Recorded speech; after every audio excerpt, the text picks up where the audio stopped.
c'est une très très bonne question. C'est-à-dire qu'effectivement, la littérature scientifique, notamment qui s'intéresse à l'information dans le domaine de l'architecture, elle n'est pas très importante, mais elle existe depuis longtemps. Enfin, je pense, par exemple, en introduction ce matin, je citais l'Erasme de Toulouse, etc. Je pense par exemple à Caroline Courbière, etc., qui a travaillé assez longtemps sur justement la manière de se documenter les architectes. Ce qu'on s'est rendu compte à travers notre enquête, c'est qu'il y a un écart assez sensible maintenant entre ce qu'elle annonçait en 98-2003 et ce qu'on constate. Ça ne va pas vous étonner, justement, les réseaux sociaux notamment, etc. Elle insistait beaucoup sur une documentation, disait-elle, normative et esthétique. On voit que, on n'a pas abordé cette question-là cet après-midi, on ne va pas aller trop dans le détail, mais la question normative, elle est toujours présente, la question esthétique, elle est finalement assez peu présente, c'est plutôt la pragmatique de réaliser au plus vite et de répondre à une commande, par exemple, ou autre. Alors, c'est une vraie question là que je posais.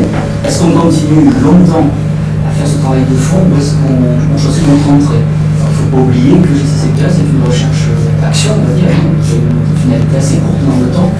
Donc le postulat, on pensait qu'il faut qu'il y ait au fond de l'après-midi, mais c'est votre question vous invite, c'est pas grave.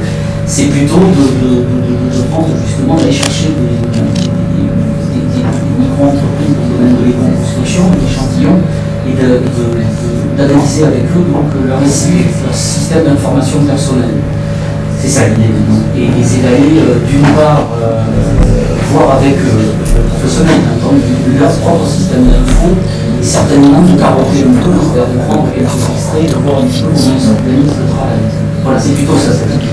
Pourquoi? Parce qu'on arrive, ce que je disais ce matin, sur une phase 2 qui va être la prise en charge un peu du développement de nos propres moyens, qui fasse sens. Je reviens à ce que disait Jean-Louis, on s'inscrit aussi dans le courant pour Speaking, etc. Donc en fait, la question de sens, elle nous taraude, et on va plutôt choisir cette orientation-là. Donc là, on a déjà eu quelques partenaires aujourd'hui, je pense qu'on va élargir autour des gens qu'on a interrogés, parce que la plupart étaient partants pour continuer l'expérience avec nous. Ça, c'est plutôt justement d'aller voir la structuration et le mode d'organisation des systèmes de vie. C'est un postulat scientifique qui va être contestable, mais c'est vrai qu'ensuite, est-ce qu'on affine plus pour avoir une partie descriptive, ou est-ce qu'on passe à la deuxième phase de déploiement, on est plutôt sur ce... L'enjeu pour nous, il est peut-être une visée pragmatique en termes de propositions que l'on sera capable de faire. Donc la nécessité, d'une part, de décrire, d'avoir suffisamment d'éléments en termes de pistes de réflexion, de tendance, pour retourner sur le terrain pour analyser les pratiques effectives, puisque là on est sur du déclaratif, et pouvoir identifier la fonctionnalité des systèmes qui fonctionnent, qui sont à l'œuvre, effectivement.